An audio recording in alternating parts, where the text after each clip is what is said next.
Every year in the NFL, it's a new team. As far as goals go, we have one. Putting the ring on our finger. Welcome to the Buccaneers Observer Podcast. This is Ralph Phillips. I'm Molly Bay. Today is February 14th, What day is it, Ralph? Oh, no. Day after the What day Super is Bowl. it, listeners? It's Hibernation Day. Gosh, it's a day where you have to give flowers and stuff or whatever, whatnot. What is that called? It's like optional. St. Patrick's Day. My birthday. You wouldn't know. Happy Valentine's Day, everybody. That includes you too, Molly. Day. Thanks. I gotta try and turn this way. I got this white spot over here. This stuff I got on my nose. I couldn't get it off. No one ever would have noticed it. I know, and then you just had to say it. It would have just looked like your face was shiny a little bit. Really? Probably. All right, I'll edit that Maybe. out there. No, you're not.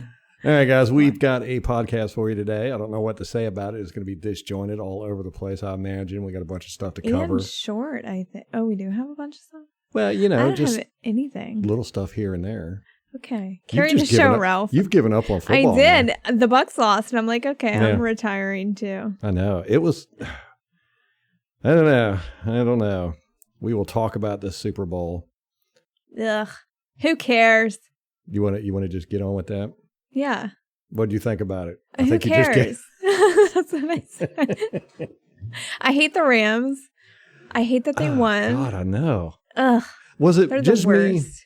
Everybody, Yes. No. just let me know. Was that like one of the most boring Super Bowls ever? I mean, it was to me. I don't know if it's, I'm biased and I just, because the Bucks weren't in it, I was just like, Like "Bleh." the Bucks would have been better. Like we're convinced. We just know that. Yeah. I do. It just seemed like nothing happened during that game. I mean, there was a couple of decent plays and, of course, bad ref calling. And then, Oh my God, what was that about? Like they didn't call any flags until the Rams needed penalties to win. well, Is that what it felt? I mean, there's a lot of accusations out there, and I'm like, well. yeah, we'll get to that in a second, I think. The conspiracy theories. The first penalty of the game, though. No, second penalty. The first penalty was a delay of game. But the first penalty was on Vernon Hargreaves, old ex-Buccaneer player, for running. He's inactive. He's been He active wasn't for a even while. dressed. Wasn't even dressed. That's why he got the penalty. He ran out on the field to celebrate an interception. And they flagged him. I'm like, man, the pride of the Bucks right there, man. That guy. Moron. Yeah. Wasn't he one of Lovey's picks? I think so. Yeah. He was. But yeah, it seemed like the game was just, just boring. I was really expecting some fireworks in the second half. That's how the Bengals seemed to operate. But they had the lead in the second half. There was only one touchdown scored in the second half. It was with like a little over 2 minutes left in the game. Cooper Kupp scored that touchdown, put the Rams ahead. Then, the Bengals got the ball back, and you're thinking, okay, this is what the Bengals do. They're going to drive down there, score a touchdown, and win the game. And then it was just like, bleh. Next thing I know, it was like 4th and 2. The play happened, and it was over. That was the end of the game. Yeah. And I was just like, that's it? Oh, okay. Ugh. Yeah. I don't know. It just seemed very boring. Was not entertaining. But then again, I wasn't excited for the game. This is probably one of the most worked up for a Super Bowl I've been in a long time. Now, I'm from old school. I remember when the AFC and NFC championships were usually better than the Super Bowls. The Super Bowls were usually just blowouts. So, it's been nice for the past, probably 20 years. Super Bowls have gotten a lot better and more competitive and everything. But, there's been a few Super Bowls here the past few years where I've just been like, whatever. I don't care about either one of these teams and all this. But at least in this Super Bowl, I had a stake in the Rams losing. So, I had a reason to watch. Vengeance, yeah. Yeah. And it just, I don't know, it just kind of flopped to me. I don't know. Y'all let me know what you think. I'm interested in hearing other people's opinions other than the dipshit media, who are acting like this is the greatest thing since I know. since Even being Jesus a Christ. football fan, I'm just like, ugh. It was just not.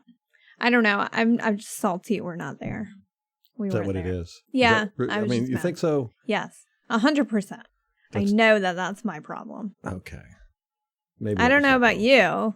I mean, I don't know. Well, I try to watch the game and enjoy it and have a good time, and just it's boring. Yeah. Don't know. So, I mean, he even tried with the beer. Yeah. Gave it the old college try. Ralph. I was chugging them too.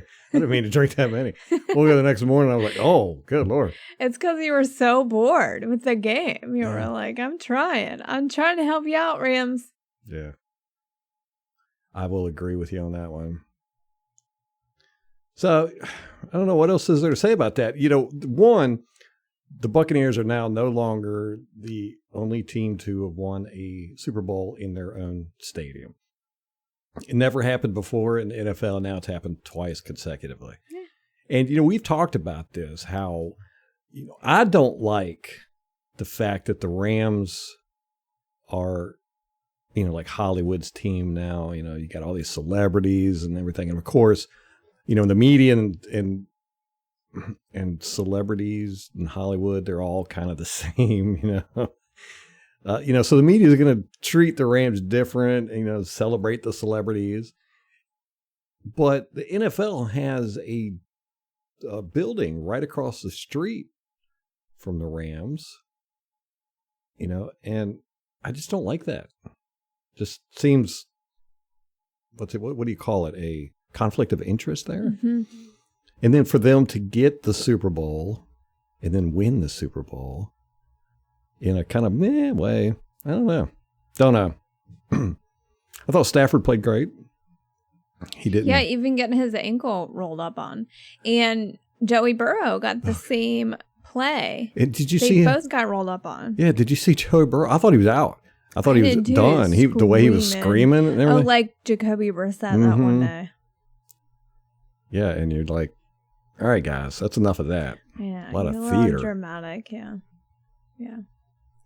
I agree. So let's ask this question in the AFC. Is Joey Burrow now the new Pat Mahomes? Who is the new Michael Jordan? Who's the new Michael Jordan?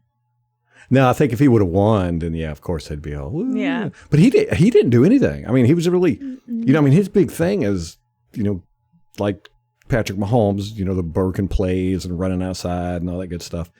He didn't do any of that. Did they not break enough plays to give him the opportunity? I don't know. And his offensive line is still like trash. Like, I don't know why anyone thought that was going to be different in this game, especially against a good pass rush like the Rams have. But he didn't. Yeah, he took no I mean, all he did, he just got sacked. It felt like quite a bit. Yeah, it's insane.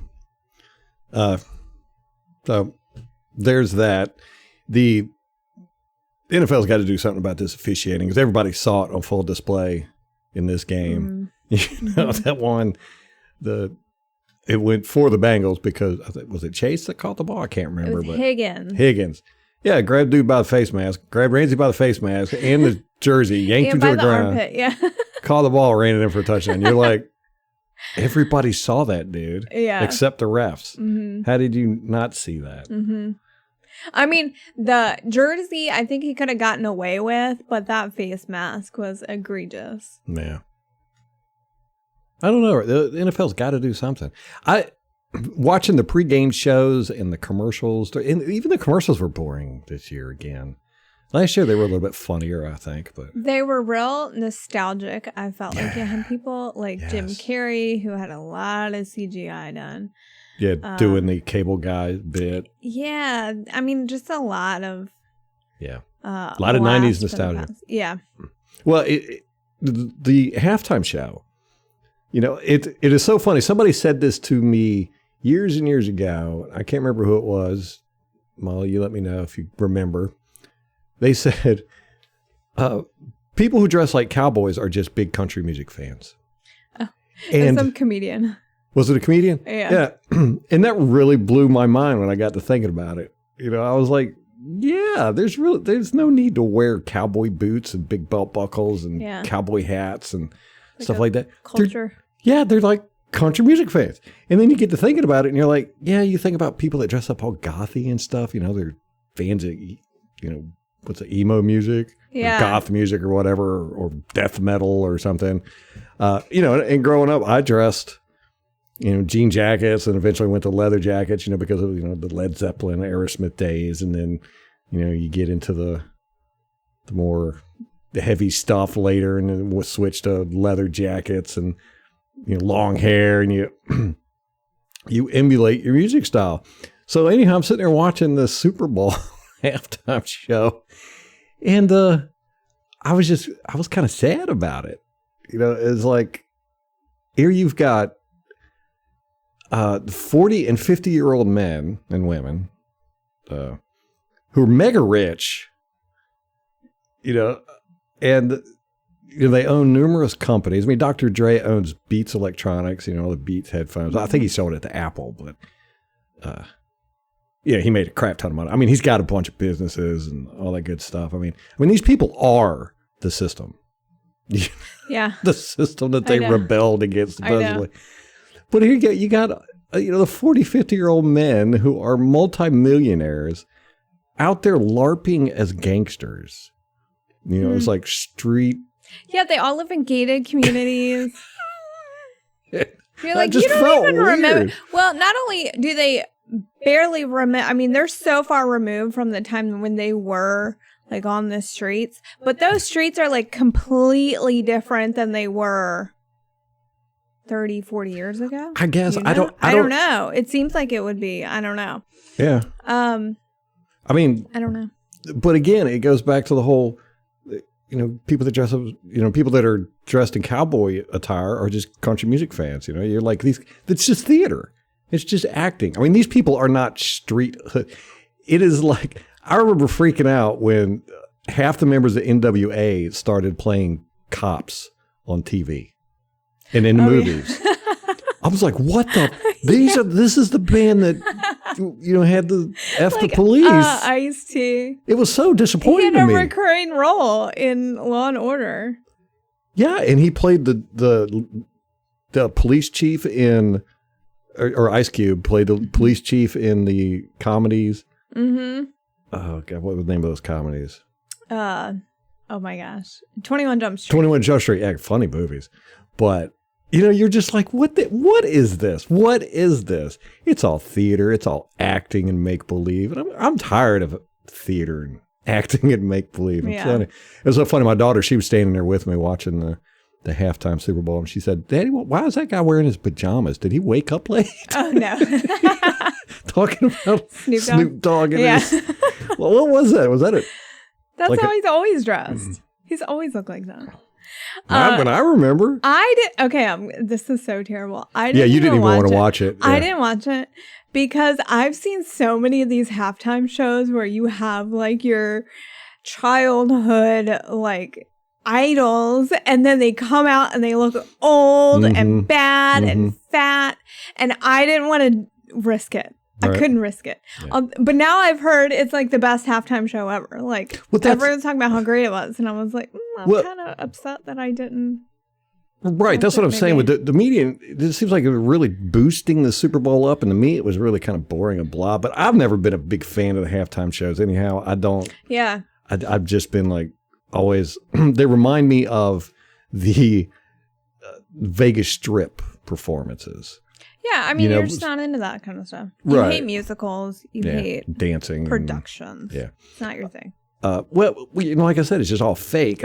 You're sitting up there, you're watching Dr. Dre, like DJ on this turntable. It's not even plugged in. They're all lip syncing. Ralph, stop it!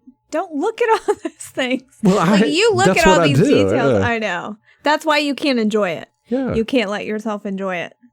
Right. It's very rare to see a live performance anymore. And it's so funny because I remember in the 90s, back when these guys were coming up, that lip syncing and not performing live was a huge no-no. Milli Vanilli and all that good stuff from Jessica Simpson. And no, Ashley Simpson. Ashley Simpson, yeah. They all lost their career for lip syncing. Now it's expected everywhere. You know, and it's just so strange. You know, like I see, you know, these guys get up there and they perform on shows, you know, like the ball dropping or the halftime shows. You know, they don't even have their guitars plugged in. You know, a lot of times they're just kind of phoning it in, even acting like they're playing. You're just like, this is so bad, man. I'd rather watch a music video instead of watching people pantomime doing something. I don't know. It's just weird to me. But it was kind of weird because, you know, I grew up watching, here I'm going to show my age and kind of freak people out here.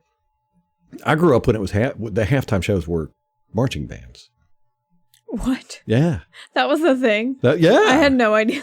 No, it wasn't until the late 80s before they started having celebrities perform. And the first one I remember, I think it was Chuck Berry. No, it wasn't Chuck Berry. Who was it? Chubby Checker. That's the first one I remember. You know, where it was just like, oh, hey, it's a celebrity. You know, I don't even know who that is. He did do the twist. Yeah, okay. Anyhow. And then Michael Jackson. That was the big one. That was the really big one that kicked off the whole, you know, you got to have these then big, they, huge like, celebrities. Pay a lot of money for people. Yeah. New Kids on the Block did 1991. I remember that in 1991. That was big. And Disney sponsored it. Disney sponsored a lot of halftime shows back then. And they were pushing the boy bands, New Kids on the Block stuff. And Disney and Coke.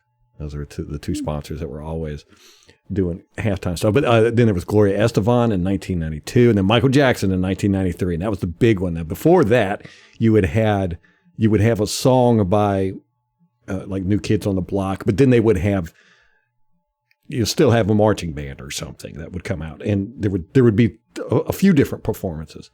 But Michael Jackson was the first one where he performed through the whole thing. I think he did like 5 songs. It was like Billie Jean and Black and White, and you know his hits at the time. So that really kicked it off, and then it just seemed like it just got stupid, really weird after that. They started bringing in these. I don't want to say irrelevant, but not. Yeah, like they had I remember the Rolling Stones, and I was like, that. I mean, that's cool. Like my parents liked it, but I was like, I don't know who these people are really. Right. You know, I just don't care. They look old and decrepit. Like, should they really be out there? Like that dude looks like he's gonna break a hip. Yeah, the first band I ever saw live, besides Elvis Presley, I saw Elvis Presley. It was my first concert. I know everybody. I'm really showing my age there, but. Elvis Presley was the first concert I ever saw. My mom took me. But the first concert I ever went to on my own volition that I actually paid money to go see was Aerosmith. Now, the funny thing is Aerosmith wasn't the headliner. It was Foghat. Foghat was the headliner. And I had never heard of Aerosmith. I think I had heard of one song from them at the time, but they weren't that big. And they opened up for Foghat. And I was blown away. I actually went and bought one of their T-shirts. It was a Rock in a Hard Place album. I remember that T-shirt. I love that T-shirt. Anyhow, it was one of those baseball 3/4 T-shirts. You know, back in the day, those were big at concerts. So anyhow, you know, that was 1970s. You know, and then in 2001, they're performing in the Super Bowl, and I'm just sitting there. I'm like, something's not right with this. You know, they were popular. Now they did get popular back in the 90s again. With Armageddon. Yes. The movie. They did the soundtrack. Yes, and they had the girl who ended up going on and doing, it wasn't Christina Applegate. It was, she did the movie. Alicia Silverstone. Yes, she was in their videos, and everybody was just like, whoa, this is back when MTV was actually cool. So it was just weird watching them in 2001, and I'm sitting there going, "What? Aerosmith?" You know, that was my first. They were popular 30 years ago, and I was like 30 at the time. You know, when I was watching them, I was like, "They're old. What in the world?" And then it just seemed like from there, it just got really weird. You had the Rolling Stones, like you said, in 2006. I mean, Jesus Christ, the Rolling Stones. They were like 70 at that time. in 2006. And then they're still alive. That's amazing to me. But I ain't gonna lie, they do perform well even at that age. Mick Jagger's got a tremendous amount of energy. And then Prince in 2007. Remember that? Now, these guys, all of these guys were popular back in the 80s. You know? I mean, I remember Prince, in particular, my sister bringing an album home, and it was it had the fold-out cover in the middle. You open it up, and it was Prince laying there naked in a bed of flowers. You know, and I was just like, what in the world is this? I never seen anything like that. But that, you know, that was in the late 70s, early 80s. You know, and then, you know, he got popular with Purple Rain and all that. So, by 2007, you know, he's more of an icon than anything else. And it seems like that's what they were doing, is just trying to get icons. And you know, they had Tom Petty, you know, in 2008. Which I love Tom Petty, but like, I'm unusual. Right. Not a lot of millennials care about Tom Petty. And then Bruce Springsteen next year. Right. I know. You're like, He's what? Awful. And again, all these guys were popular in the 80s and 90s, you know, going into the 90s. They had The Who in 2010. Yeah, who? Right. Why? Yeah. It's just like, it was weird watching all these, because you're like, one, they're just not popular anymore. You know, and like I said, it seemed like they were doing Las Vegas strip acts. You know, they're just trying to maintain relevance or something. And then I remember they did Madonna in 2012. Oh, God. She looks so awful. Yeah, she's always been just a horrible human being, I think. Yeah, I don't like her music either. Right. And then like 30 years after she's in her prime, no, thank you. Right, and that's what I'm saying. These were 30 years ago. And it was like, you know, during the 2010s there, and leading up to this point we're getting ready to talk to, you know, it was like they were nostalgic for the 70s and 80s, you know. And then I remember 2004, they had, remember that Justin Timberlake and I think that's why they stopped Janet Jackson doing the modern ones, because they got them fined by the FCC. They're like, yeah, no, we're not doing those people anymore. Yeah. Yeah, gosh, that was 2004. That's crazy. So then, you know, with this halftime show, I'm sitting there watching it, and I'm like, oh my God, now they're dipping into the 90s for nostalgia. You know, so it seems like it's a 30-year delay. If you want to be, I mean, next they're going to probably have Pearl Jam, you know, 9 Inch Nails. Well, last year, didn't they do The Weeknd? I mean, he's pretty modern. Yeah. I didn't watch that one, though. Or I was too drunk, I think, by that point to watch it. Yeah, last year it was pretty good. You know, he performed. Yeah. I felt it wasn't a... He had a whole act and routine. Remember the Lady Gaga a couple years before that? It was just, that was horrible. Vaguely. Yeah. Yeah, I've like stopped watching them. I don't really watch the halftime shows anymore. Right, and that's how I feel that a lot of people don't. They only watch it for the halftime show. Yeah, there are the groups that do that. A lot. Yeah. The wives. Yes. Speaking of which, I was watching the NFL Network before the pregame show. So, you know, I turn it on. I'm expecting, you know, oh, good. They're going to talk, you know, some analysis and everything. I should have known better. You know what they did for an hour before the game started? They had a cooking competition on the NFL Network. And it was so fake and phony, too. I'm just so sick of fake and phony. It's like The View. Yeah. That's what it reminded me of. Or Good Morning America, something like that. It was just very, very strange. But I also remember back in the 70s, the halftime show, they used to have this group perform called Up With the People. And this was, they did a lot. I remember like 4 or 5 halftime shows that had these different, but it was a multicultural and diversity organization, nonprofit organization. This mess has been going on forever. You know, it's kind of like climate change. Is that what it's called now? Climate change? Or is it global warming? They changed it from global warming to climate. Yeah. I grew up, it was global cooling. The next big thing, the next ice age was coming. Mm-hmm. I mean, it was huge when I was growing up. It was, and then there was the whole ozone stuff and McDonald's stopping and using the styrofoam container. I tell you, it is so weird. As you get older, you see stuff that you're just like, what? They're still pushing this stuff, It's like, so it's, it was global cooling when I was growing up. Then it became global warming. Now it's climate change, I guess, to just encompass all of it. They've been doing this. I remember reading about rain dances the Native Americans did. Aztecs sacrificing humans to control the weather. Politicians and leaders have been doing, it's like vote and give me money and I can control the weather.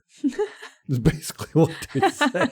It's like, when are people going to catch on that, a lot of this stuff is just insane. It's crazy. But up with the people, though, like I said, the diversity and inclusion stuff has been going on for, all my life.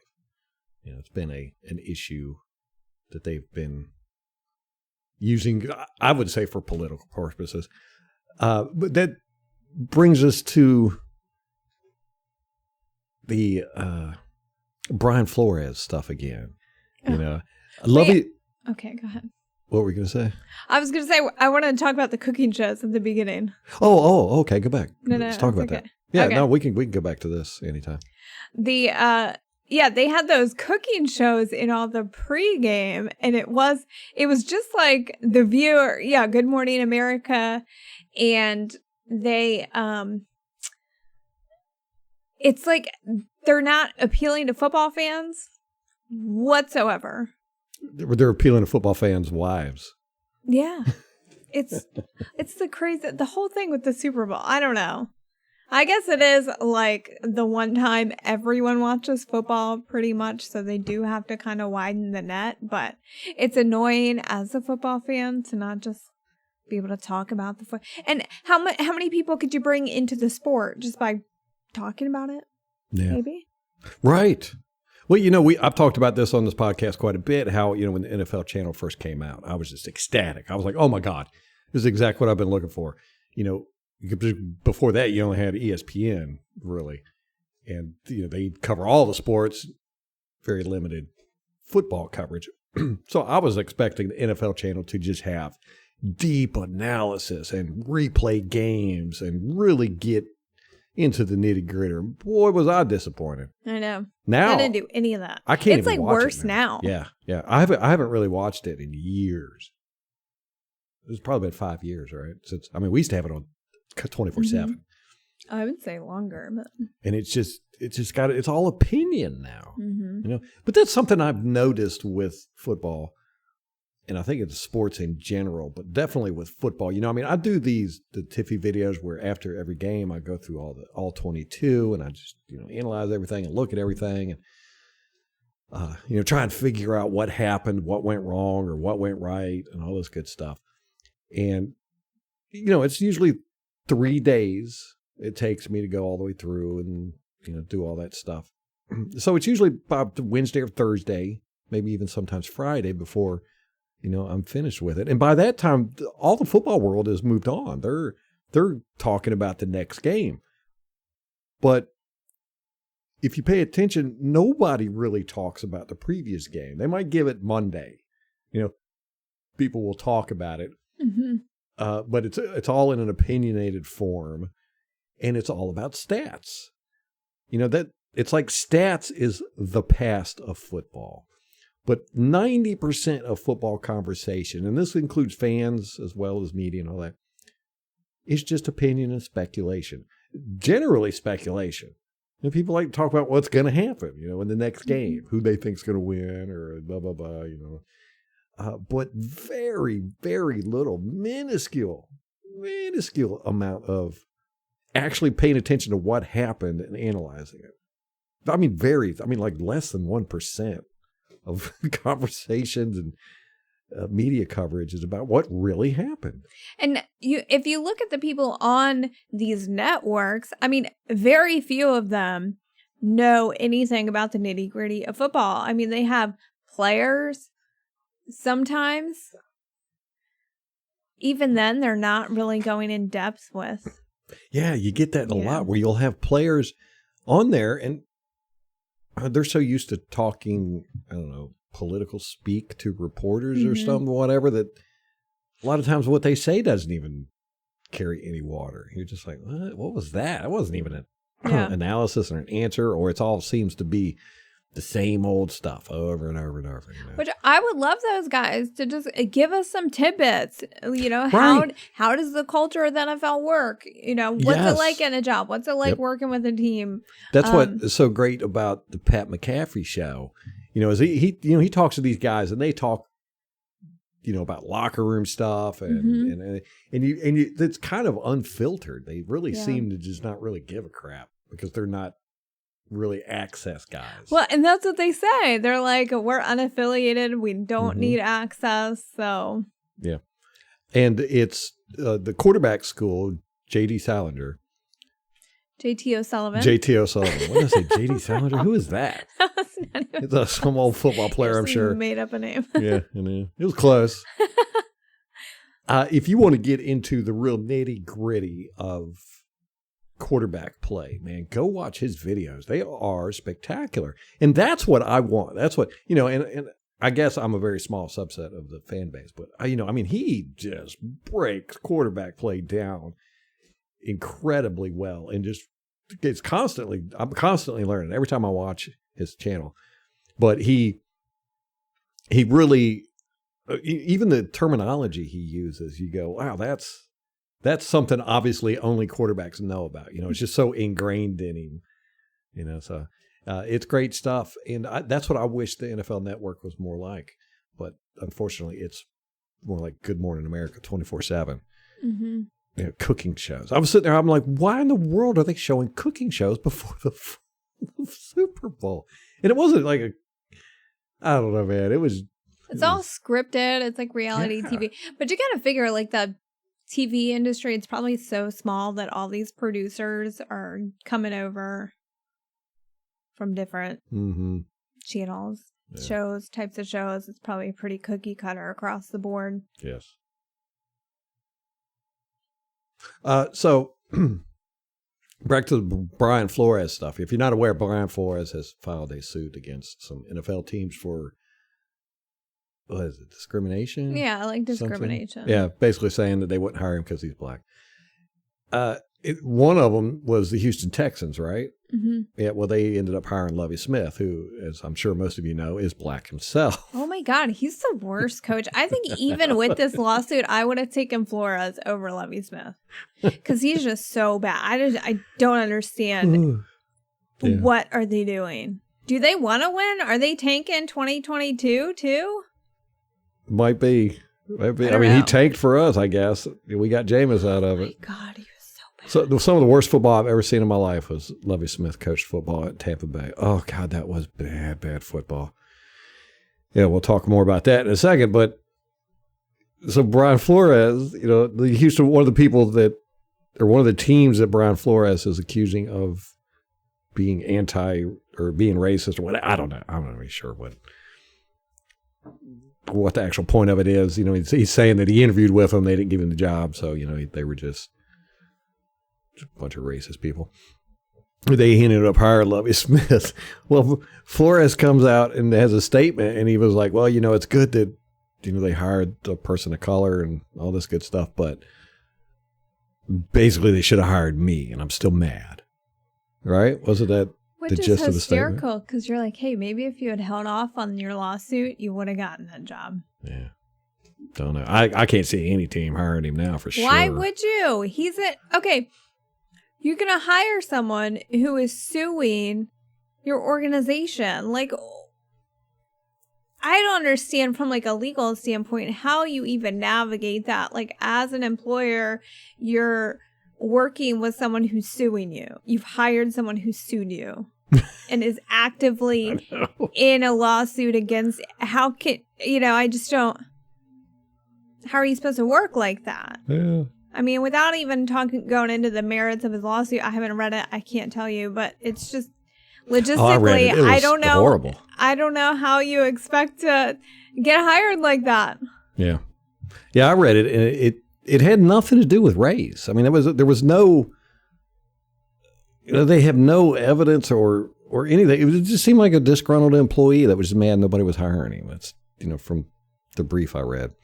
It's just like, but there was no evidence whatsoever of racial discrimination. But yet that's what the suit was claiming. It was very strange, very strange. But of course, the NFL media has latched onto this and are going to ride it for all it's worth. Tampa Bay Times had, I think, 5 articles covering this. So see, one of them was, here's the titles of the articles. 1, the NFL has little credibility when it comes to black coaches. Here's another one. Roger Goodell says NFL won't tolerate racism or discrimination. Another one was Roger Goodell, civil rights leaders meet over Rooney Rule. Here's another one. The NFL has little credibility when it comes to black coaches. Okay, I said that one already. And then another one was NFL to bolster inclusion policies, probe tanking allegations. Well, yeah, I'd kind of like to know about that one. Yeah, especially with all this gambling and stuff that the NFL is really injecting in everything, which I do not like. Yeah. That's going to impact the sport. Hell yeah. If owners can throw games, how do you do that? Because we all know they tank. Yeah. At the end of the seasons, is that going to be like a fireable offense now or a fine? I don't know. Because with gambling, man, people are going to be burning buildings down if they find crap like that out, losing their money. But John Romano, he's one of the writers for the Tampa Bay Times, the Buccaneers. He's the one, right? But the NFL has little credibility when it comes to black coaches. That's one of his articles. And he goes on, he talks about how there's just not enough black coaches being hired and all this good stuff. Never mentioning the fact that the Tampa Bay Buccaneers have had 3, more than I think just about anybody in the league. And 2 of them didn't pan out really well at all. Actually, they were pretty horrible. And, it got me to thinking, we've talked about this on here before. It's just the hypocrisy of these media people and all these people. You look at the Tampa Bay Times. Hell, look at all the beat reporters from everywhere, from ESPN and all these. How many black ones are there? None. Not one. They're all white people with these college degrees sitting around sipping champagne going, the NFL needs to hire more black coaches. And I went and I looked at the Tampa Bay Times editorial board and their ownership and all this good stuff. Their chairman is Paul Tash. He's white. Their vice president is Mark Katchis. He's white. Amy Hollyfield, their senior deputy editor, white. Carolyn Fox, senior deputy editor, white. Graham Brink, editor of editorials, whatever the hell that is, white. Paul Alexander, deputy editor, planning and design, white. Ellen E. Clark, deputy editor, Life and Culture, white. The first black person on the list is ranked 8th in line. And his name is Boiselle Hosey, and he's the deputy editor of photography. These people, it's insanity. They're saying, you need to do this, but we ain't going to do it. Mm-mm. I really think people should. One, I think Tampa Bay fans should be throwing tomatoes at Rick Schott every time they see him. But, they should really be calling this mess out. It's like, again, it's rules for thee, not for me. Mm-hmm. Is it not confession by projection? Yes. Yes. And, I really hate how they make it seem like, the NFL is racist, basically. That's really, really what it's coming down to, right? Isn't that what they're saying?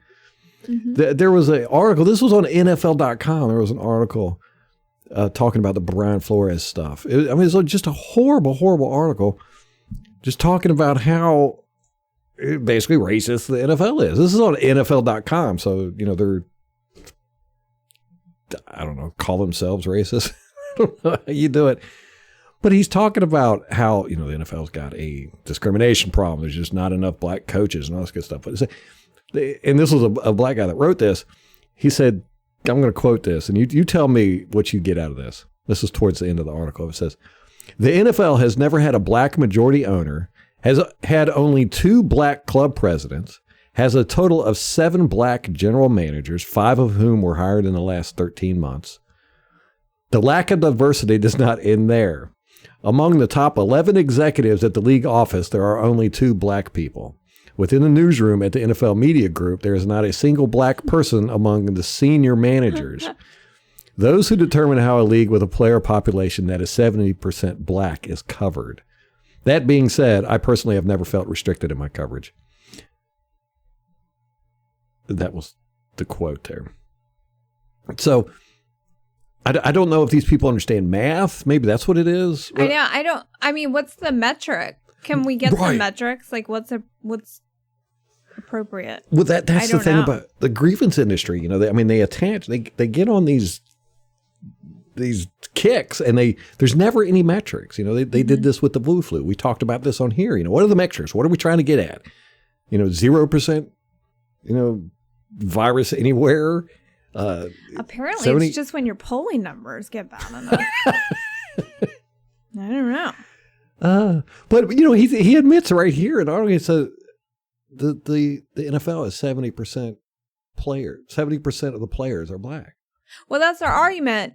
So much of the league has black players, then I don't know. I think that I know, but to me, it sounds like their logic says, oh, since all the players are black, then all the coaches should be. And then I don't know.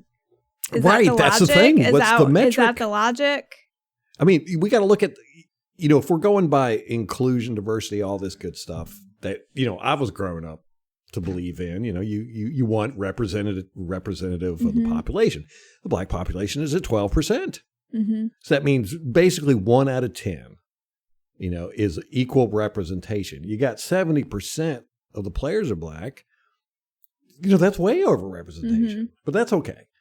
But he says we only had 2 black club presidents. There's only 32 teams. Mm-hmm. That's way overrepresented. Mm-hmm. Yeah, and the 7 general managers. I mean, that's high. 7. Well, and then he says the out of 32 owners. There's no owners. Majority black owners. Right, majority. Yeah, there's been. Yeah, there's minority. Minority. I mean, how often? I don't know how often the teams go up for sale. Has anyone ever tried to buy one? I don't know. Right. If you look at the history of the NFL, all the owners, there hasn't been 100 yet. Mm-hmm. So if you looked at population representation, 1 out of 100 should be African American. If we're going to represent equally, I don't even think there's been 100 owners yet. I don't know. I mean, ownership is a very rare thing. Does it count when it passes down to kids and stuff? Yeah. I mean, they become an owner. Right. I don't know. It's just, there's what's the metric? What's our goal? I think that would be, if you want a solution, let's figure out what your goal is. No. Yeah. This is because it's forever. It's a forever thing. These things always are. It's like you get it in the medical industry and stuff. And when was the last time a pharmaceutical company cured a disease? Cancer. We're still trying to cure cancer. Yeah. What have we done? I remember prolonged life like 4 months or something at this point. I think it's been 3 months with chronic. Like, what are we doing? How many billions of dollars have we pumped? Trillions, probably. It's just. I remember I grew up watching the Jerry Lewis telethons for muscular dystrophy, right? Was it muscular?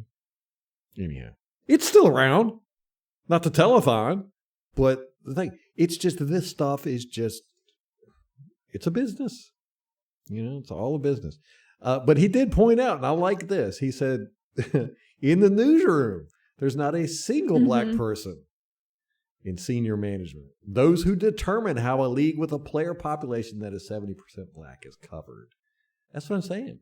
All these newsroom people who are pushing this stuff, who are basically peddling the grievance industry mantras. Hey, man, practice what you preach, buddy. Yeah, give up your job. I'm tired. Yeah. Like Jenna Lane. Bye, Jenna. Not her. She went to the right colleges. She's an ally. No, wait. She's a woman. You can't do that. They're underrepresented too, right? I don't know. Not in journalism. No. Anywhere except know. roofing, digging ditches, trash man. I don't think I've ever seen a female trash man. Have you? I don't know. I don't think I've ever seen a female roofer either, or concrete worker. I got a long list of industries that I think are discriminative towards women, and we need to make laws, where, all roofing companies have to hire 50% women, I don't want that job. Nobody does. That's the point. All right, I got a little bit of news. Are you done with this part? Yes, I think so. Okay. I don't even know where I was going with that. I don't know.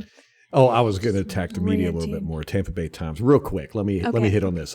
So talking about analysis and speculation, how football is complete speculation, and the only looking back we ever do is on the stats. The stats is the past of football. Speculation is the majority of what we do. John Romano had a breakdown of the Rams game. Talking, this is the guy with Tampa Bay Times. He was talking about, and he was blaming the coaching for that last play. Mm-hmm. And I went and I looked online to see what everybody else was saying, and I was extremely surprised that that's what most people are blaming for our loss, was the coaching. Seriously, that just blows my mind. No, you need to go and watch the footage on that game. It was the players.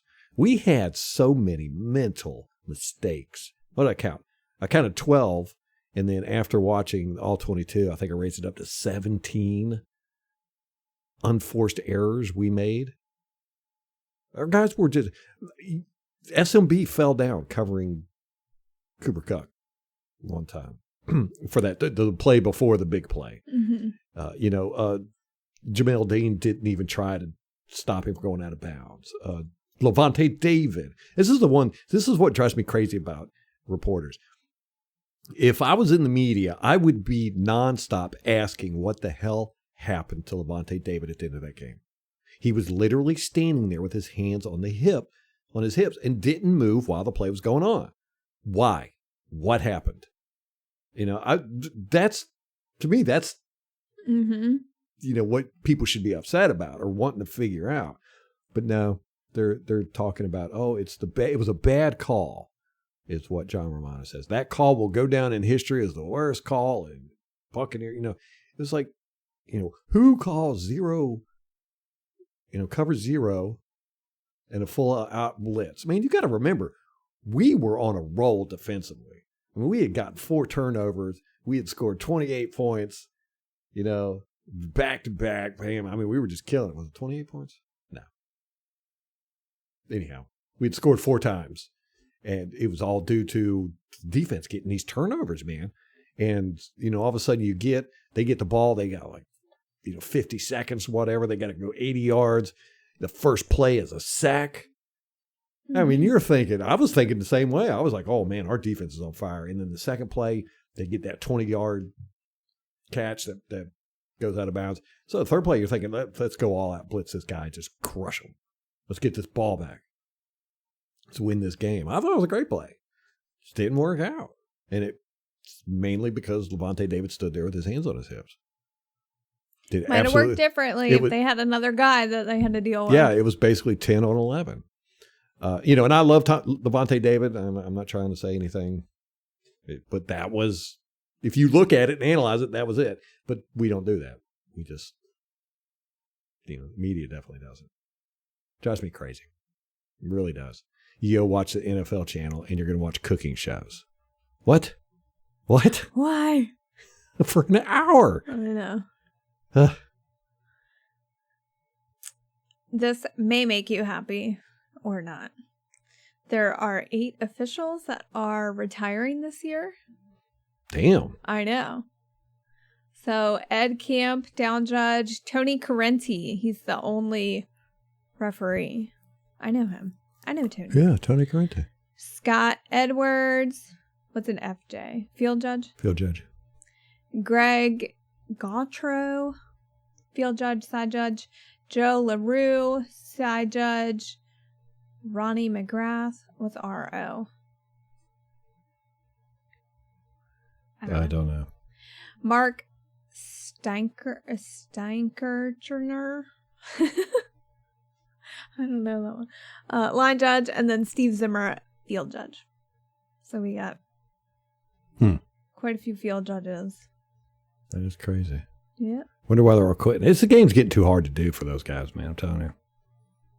Well, and how long till they're the scapegoat? I mean, they are for the fans often, but it's just a matter of time until the NFL makes them scapegoat, in my opinion. The Saints have a new coach. Who'd they get? Dennis Allen, their defensive coordinator. Oh, that's right. Yeah. That's how boring that was. I totally forgot. I know. You're like, I just don't care. You remember Tequan Underwood? I do. Yeah. Yeah, he is now the wide receiver coach, pass game coordinator for Pitt. Love it. Yeah. I like him. ACC champions. Alvin Kamara got arrested for battery charges after a fight occurring at Dre's nightclub. Now, this is one of the things I just find it amusing as hell. Yeah, I mean, he beat the crap out of this guy. I saw pictures of the dude. I mean, his face was just all busted up and everything. Nobody cares. Nobody cares. The only thing people care about is whether Alvin Kamara is going to, they have to do some jail time. If he's going to make it to training camp, basically. He's not doing no jail time. Right, I know. But then there's this soccer player who, let me see, what's his name? Kurt Zuma kicked a cat. Yeah, drop kicked a cat. Ooh. The cat in his house. Kicked him a couple times and then hit him. I mean, he was quite abusive to the cat. Cats are relatively fragile if you kick them. But that's gotten more. Oh my God! I just find it so strange. And me and you talk about this all the time. At how it's okay if a guy gets his ass whooped. This guy who got beat up by Alvin Kamara wasn't doing anything. He just happened to be in the elevator or something. It's not like they were up in each other's face and fighting. But we're always okay with that. It doesn't matter. I mean, Alvin Kamara might have just curb stomped this dude because he was having a bad day. Nobody cares. Mm-hmm. Nobody cares. But if he would hit a woman, oh my good Lord, he'd be out of the league. That's weird to me. I don't get it. Well, did you just hear Adrian Peterson got arrested on domestic abuse charges again? Again. Was he beating a kid this time? I don't know. It happened yesterday, like right before the Super Bowl. Damn. In 2022, we're going to play a game in Munich, Germany. The NFL has announced. I hate those games. I'm happy for our German fans. We have some German listeners. Hello. Yeah. Love you. But it's always hard on the team. Mm-hmm. It's hard for the team to travel like that. Yeah, and it's hard for the fans, too. Got to get up. How 8 dare o'clock in the morning. Ask Ralph to get up at 9 o'clock on a Sunday? The Jacksonville Jaguars have hired our linebacker coach, Caldwell, right? Was he our linebacker? Inside linebacker. Mm-hmm. So that would be... He is their new defensive Levante coordinator. David. Yeah. So that sucks. I'd like to know... Oh, and who did he take with him? He took somebody with him. Yeah, who was that? Dang it. I don't have it. Did he take another assistant? Maybe? Yeah. Oh, it's going to drive me crazy. I might have it here in the notes somewhere. Did you know Brady is an investor in the UFC? No. Yeah, I didn't know that. Interesting. Dana White said it. Because he said as soon as he heard that Tom Brady was retiring, he called him up and said, "Come play for the Raiders." He tried to talk him into play. Stop it, Dana. Mind your business. Let me see. Oh, gosh. I've got so much to talk about. We haven't covered anything. I know, but we got to go. Yeah. It's time. Gotta go get a kid. Cody Grimm. The defensive and special teams assistant. Oh, it's a Cody Grimm. Yes. He's going to be the safeties coach. Oh, that's crazy. Cody Grimm played with us for a long time from, not a long time, 3 years, 2010, 2012, right? And then he became coach. He's been here ever since Arians has been here, right? As the coach, assistant coach. Defensive and special teams assistant coach. So, the Steelers are interviewing Bucs vice president of player personnel, John Spytek, for their GM job. How long ago was that? Do not know. Might have been old. Well, it wasn't that long ago. Okay. Yeah. Yeah, he's got a couple. I want to say that Chicago interviewed him too. Spytek? So, yeah. Really? Mm-hmm. Gosh, man, I got a whole bunch of stuff here to talk about. Okay, we don't have to. We had to save this for the next podcast. Yeah, Okay. yeah. Aaron Rodgers won MVP. That's stupid and sucks. If anything, if they weren't going to give it to Tom Brady, they should have gave it to Cooper Kupp. Yeah. Which That's he simple. got a Super Bowl MVP. Yeah, I guess that's good enough. But I mean, Aaron Rodgers over Tom Brady. I know. I don't understand. Tom Brady beat him into everything. Is that like a consolation prize? Where they I if guess. we don't give this to Rodgers, he's going to quit and we can't afford to lose Tom Brady and Aaron Rodgers in the same year. Do you trust the NFL to make that calculus? No, yeah, you're right. Right? Yes. You are correct, sir. Mm-hmm. Okay. We're going to have to wrap this up. Like you said, we got to go. Oh, man, we're late. Yeah. Oh, my goodness. I'm trying to tell you the whole time. Okay. All right, guys, that's going to wrap it up for us. Till next time. Go Bucks.